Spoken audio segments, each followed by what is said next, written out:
Well, shortly after Michigan State University's new president addressed survivors of Larry Nassar, a bomb threat was called into the building where that meeting occurred. Yeah, the threat forced the evacuation of the Hannah Administration Building. Jason Colthorpe was in East Lansing to report on the meeting and the commotion that followed.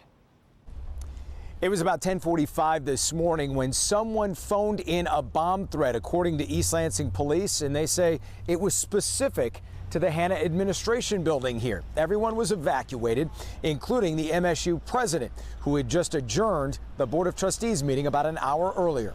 Each individual who has signed up to speak will have 3 minutes to address the board. The meeting began with public comment, including Nassar survivors, who are considered the second wave of survivors filing lawsuits.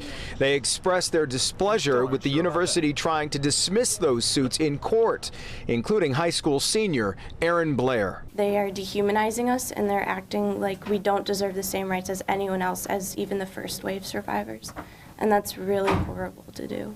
I'm ready to end this, and we just want transparency, and I really just want MSU to be accountable for their actions. A day after the Department of Education dropped the hammer on MSU with a record $4.5 million fine for looking the other way during Larry Nassar's abuse, new MSU president Dr. STANLEY seemed to speak directly to that.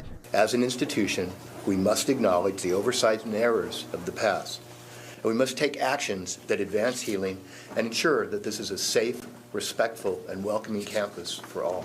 Members of the faculty, survivors, staff, students shouldn't have to be fighting with the board all the time to try and get these things to happen. We shouldn't have to have the federal government come in to make these things happen. As for the bomb threat here, quite unusual. One employee told me in her 40 years here, she's never heard of a bomb threat here. Police did search the building and gave the all clear around 12:30. In East Lansing today, Jason Colthorpe, Local 4.